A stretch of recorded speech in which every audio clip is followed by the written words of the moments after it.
So I was listening to what might just be the greatest song of all time, Soulja Boy's Crank That. And while listening to it, I noticed that pretty much the entire beat was made using only FL Studio stock samples. So I wanted to see what kind of beat I can make using only FL Studio samples as well. I mean, of course it's not going to be as good as Crank That because nothing's better than Crank That, but I'll still give it a shot. So yeah, let's do this. Since Crank That was made in 2007, I'm only going to be using samples in the Legacy folder. This is just a collection of all the samples that were around in older versions of FL Studio. So they're pretty much the same samples that Soulja Boy would have used. But yeah, let's get started. I think I'm just going to start off with a piano. But I'm not even going to be using one of these direct wave pianos. I'm actually just going to go through and pick out single samples. It's not going to sound like a real piano, but I think it will work. So now I'll just pitch it down as well. I think that sounds pretty cool. So, we got our basic piano. Let's go ahead and record something.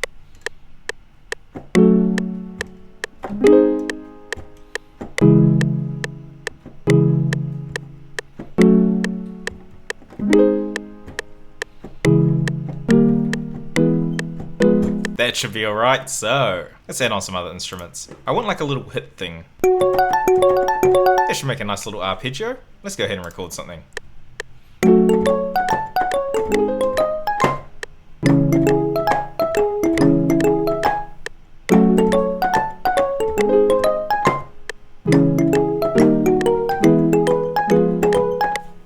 Ooh, that was bad. My latency is really high at the moment, but I don't really want to change any other settings just in case it cuts out the audio or something like that. Maybe we'll put some of these really cheap sounding strings in. And I'll just put these over here.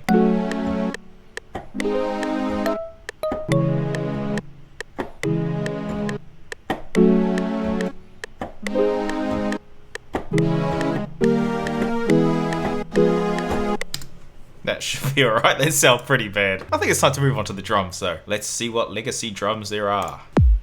I guess it's time to put on some hi-hats. Now I know that this is probably the most unorganized way to do drums, but it works. But anyway, here's my drums after adding in a whole lot of different stuff.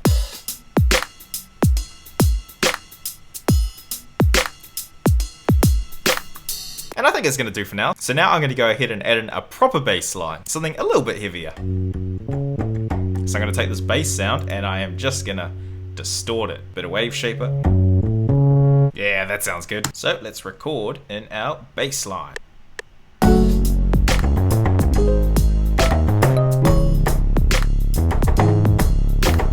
I think I'll just take it up an octave and we'll try out that.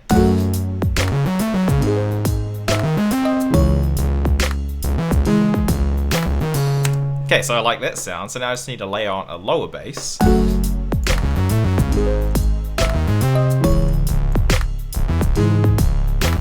That's sounding pretty good for now, so what else can I put in? Maybe a hit. I'm sure this exact sound was in the Crank That song, so I may as well put it in.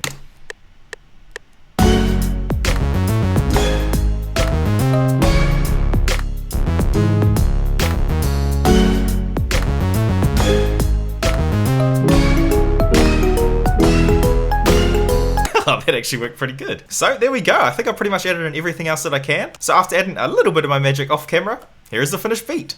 Enjoy.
was one of the most unique beats that I've worked with for a long time, and it was a lot of fun. But anyway, let me know what you thought of the beat down in the comments, and yeah, that's pretty much everything. Thanks for watching, everybody. Bye!